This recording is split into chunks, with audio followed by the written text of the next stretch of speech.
Okay, I'll just start the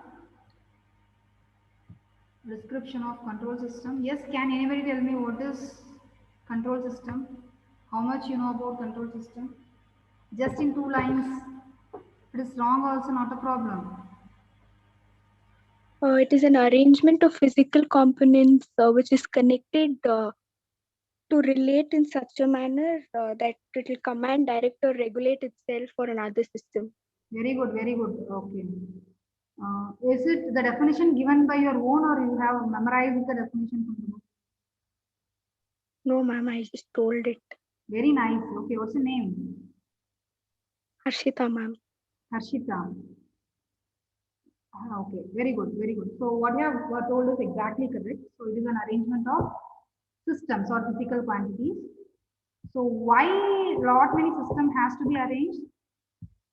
It has to be arranged in such a way that I have to perform what action? Controlling action. Okay. So suppose we are riding a vehicle, right? So I should have a control, like I have to apply the brake or I have to control the speed. So I have lot many control mechanisms for a system. So I have to arrange, depending upon the application, that many quantities such that the controlling action will happen. I will get the actual output, the required output. So here I have taken the block diagram of feedback control system. In control system, you might have studied two types of control system. One is without feedback, other one is with feedback. So here with the feedback, we are going to discuss the control system with feedback. So the main thing is here plant, okay, plant, and so I have a input to the plant and I am getting the output from the plant. So I am getting an external disturbance before my actual output. So my output of the plant is not a proper one because before my output only I am getting a disturbance added to the output of the plant. So the output of the plant is added with the external disturbance, then I am getting the output. Since I am getting the external disturbance added, somehow I have to identify how much is the disturbance added, how it has to be removed, how much it has to be removed. So those things are done by the controller. So you can see in the diagram, I can say I have controller at the input side. Okay. So now this added disturbance added output is given as a feedback to the sensors. This sensor will detect the change in the required output. I know if I give the input to the plant, then I know how much is the output expected. Suppose if my output is not the expected one, if it is added with the external disturbance, then that external disturbance, how much it is added with the output, that is sensed by the sensor. So depending upon the application, I can say the type of sensor to be used. So the sensor is calculating how much disturbance is added along with the estimated output. So that feedback signal is given in the form of variable R of t. So that is given to the reference input. So I have a reference input x of t. So here you have plus sign and minus sign. That means here what is exactly happening? X of t minus of R of t. That means the difference is being calculated here. That difference we will consider as the error signal. That error signal is given to the controller and the controller produces the output in such a way that I will get the actual output, the expected output. So in this way, your control system is important to the industry or controlling action is important to the system.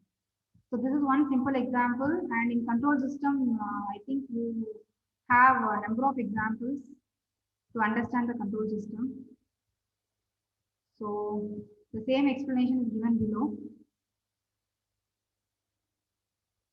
Ma'am, can't we remove the disturbance without giving it as a feedback?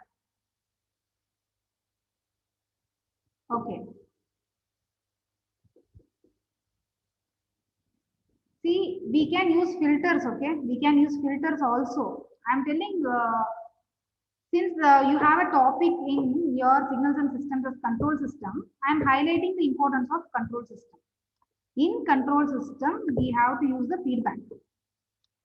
And you have a question, one of you have asked me a question, ma'am, without feedback also can we correct the output? Can we correct the output? Yes, definitely we can correct the output. So in that case, what I have to do is after this summer, I have to use filter. I have to use filter. So I have to design the filter in such a way that my filter has to filter the unwanted signal and it has to give us the required signal as the output. I hope we are getting it. Since we are discussing control system, we are highlighting the control systems work. That means how the controller is able to produce the proper output and how it is reducing the unwanted signal. If it is not a control system topic, if it is a general topic, I can say I don't want any feedback system. For example, if it is not a control system topic, I have a transmitter here. I have a transmitter at the first block. I have a channel here. I have a receiver here. Okay. I'm talking about general communication system. How do we eliminate the noise here? So here the noise is added to the channel. So what I should do is after receiver, the output received output, I should pass it to the filter. So this filter will be able to filter the unwanted signal and it produces the required signal as the output. Here I am not doing any feedback. So we have number of ways to control the or to eliminate the noise signal in the output. If you use control system, this adjustment is main thing. This adjustment, calculating the difference and that difference is fed to the controller such that the controller will control the plant. So accordingly, I'll be getting the actual value. I hope I have answered to your question.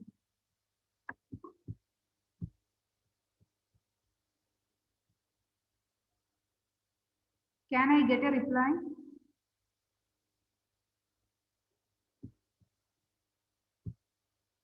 Okay. So now, the same thing I have, whatever I have explained, the same things again explained here in the paragraph. So now we will see one real-time example.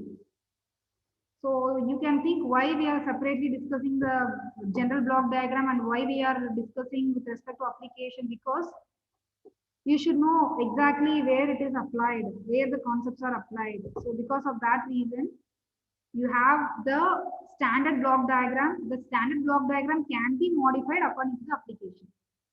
So here I am taking an application in automobile side. Okay, so the figure says it is a automobile steering control system. You know what is the meaning of steering control? Okay. So now listen here. The input here it is the desired direction of travel. Desired direction of travel, and the main plant here it is. I just want to show you the previous block diagram once and I'm going to ask you a question. So in the previous block diagram, I said I have a standard block diagram like this. I have in standard block diagram, I have controller, I have a plant, and I have a sensor. Now I want you to analyze the real-time example. I want you to tell me which part acts as a controller and which part acts as a plant and which part acts as a sensor. Can anybody tell me here? Which one is a plant in this?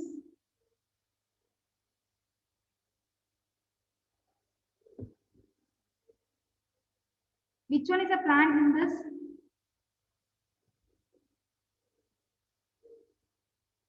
Plant is nothing but a hardware. So here which Application we have taken. We have taken automobile. Automobile. Okay, so automobile is a plant. Do you accept it? Automobile is a plant. Yes, ma'am. So now I need to have a controller. So which components here act as a controller? Driver and steering system. Very good, very good. Driver and steering system. These both act as a controller with reference to the standard block diagram. Okay, and this act as a plant. And here measurement, visual and tactile. This act as a what? It acts as a Sensor. Yes, sensor. So now I said the input is what? The input to this is desired direction of travel, and the output is actual direction of the travel. So we will see the explanation here. So I'm considering the automobile steering control system. The desired direction is compared with the actual direction. So originally, if you see the direction, if you see the block diagram, what we are doing is, see at the input side, we have a desired direction and we have an actual direction. So actual direction is fed to the measurement, visual and tactile. So this is just for the speed measurement. This sensor will perform the calculation of speed and the direction, everything it will sense. And it will produce the output here. This output is nothing but the sensor output or the sensed output of what? Actual direction of the travel. The difference between the desired direction and actual direction will be calculated. And if there is an error, that error has to be informed to the driver. So the driver will control the steering system such that my automobile will move in the required direction of travel. I hope you understood. So if suppose there is no error, do I need to inform the driver to do alteration or to do some changes? If the desired direction and actual direction, if it is same, then will there be any error? No, ma'am. There won't be any error. So if there is no error, then the function of control system will not happen here. The controller will not perform any action. It will perform its own action. Like how he was driving, the driver was driving before, the same thing he continues so that we will achieve the actual direction of the travel. So if there is a deviation, then the error signal will inform the driver to follow some rules or to adjust the steering system so that we will go in the proper direction of travel. So I hope you understood. Totally, we have discussed two systems. One is communication system, other one is control systems. So in control system, we have not seen any controller in the picture because the adjustment of the output is done by the communication system itself by using filters or any other physical component depending upon the application. Whereas in control system, there was an importance of controller and the feedback system such that we will be getting the desired output as per our wish. So now the next topic is classification of signal. So classification, what is the meaning of classification? We have different types of signals. So in that, the first type is continuous time and discrete time signal. Have you people come across the word continuous time signal and discrete time signals earlier?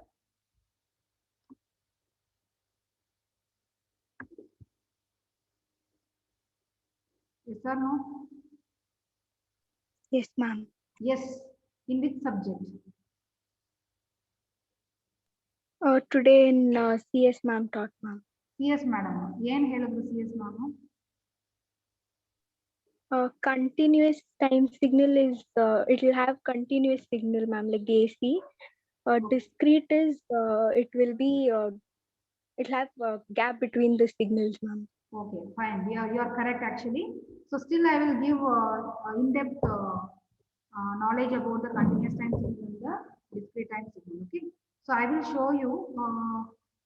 I will show you. See, normally we take this type of graph. We do not take the regular wave like this because from the regular wave, talking about continuous time and talking about discrete time will not give a clear picture. So I won't take this signal which I have drawn at the left. This is the general analog signal you have studied in your third semester, lower semesters. So just to make it clear and to make understand easily, I am taking my signal with respect to the y-axis. The amplitude is now, it is on the overlapped on the y-axis. So I have one part of signal I have taken. Okay, so always, any signal is represented with respect to the independent variable t. Its amplitude is a and the signal is x of t. X of t is nothing but a signal. It is represented in terms of function x of t. So now, continuous time signal, what is the definition? I can say here, continuous time signal is nothing but, see here, the amplitude of the signal. The amplitude of the signal, it is varying continuously with respect to time. So initially it was here. So I can say here the amplitude was some 1 and slowly it keeps changing. Amplitude is varying continuously. There is no break on it. It is varying continuously with respect to time. Continuously it is varying with respect to time. There is no break in between. If the amplitude is varying continuously with respect to time, then that is called as continuous time signal. I hope you understood what is the meaning of continuous time signal. So if amplitude does not vary continuously with respect to time, then that is called as discrete time signal. So I will show you how to get discrete time signal from the continuous time signal. Okay. So in communication system, we have a technique called sampling. In general, what do you know about sampling? If your answer is wrong, also not a problem. In general, what do you know about sampling? Sample, English word, general sample. What is the meaning of sample? You are going to diagnostic center. They are taking your blood sample. Right. So what does that say? What is the meaning of sample?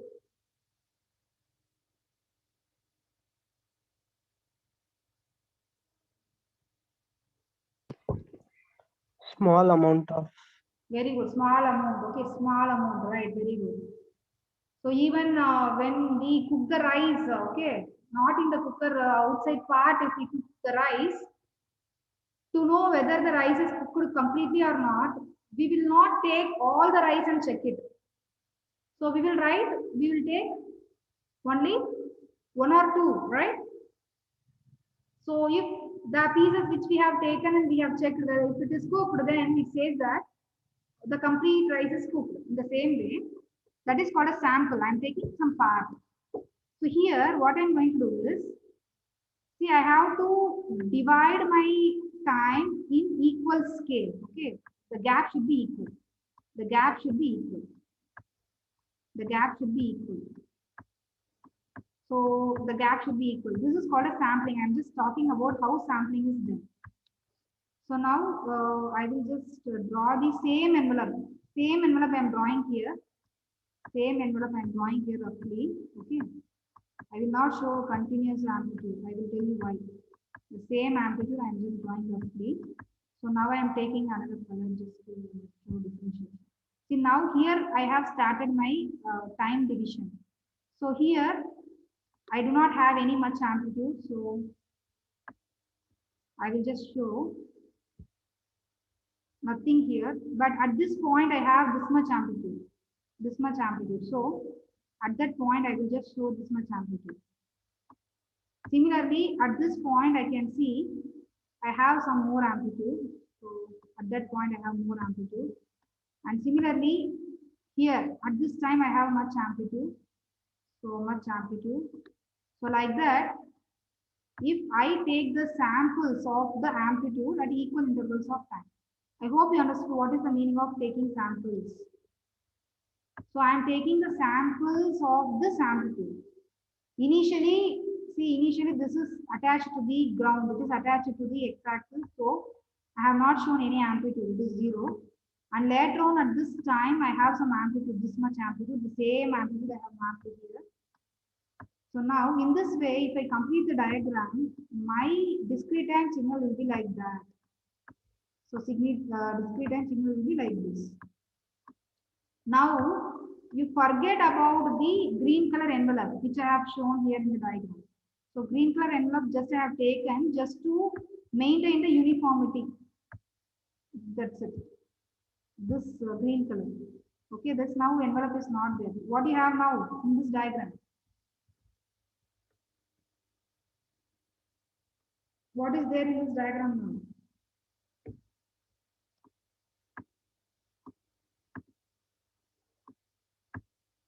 Wrong idren paravagilla heli. What is there in this diagram?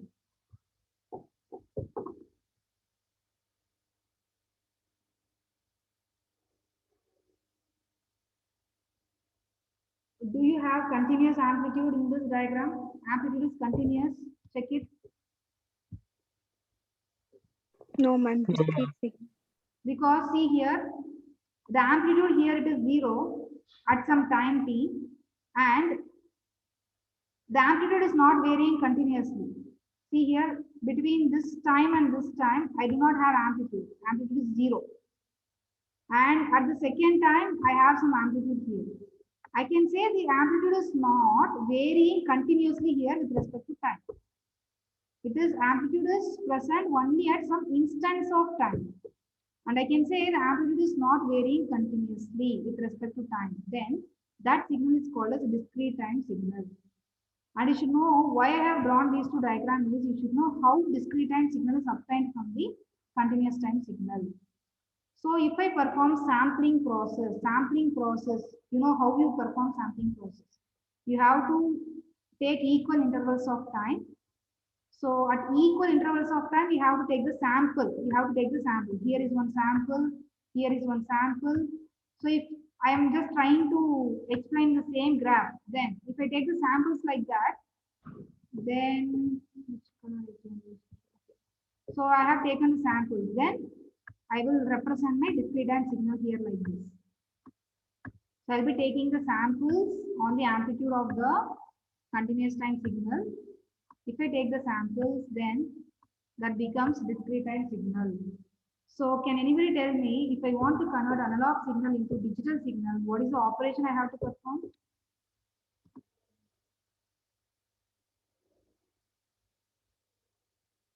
What is the operation I have to perform?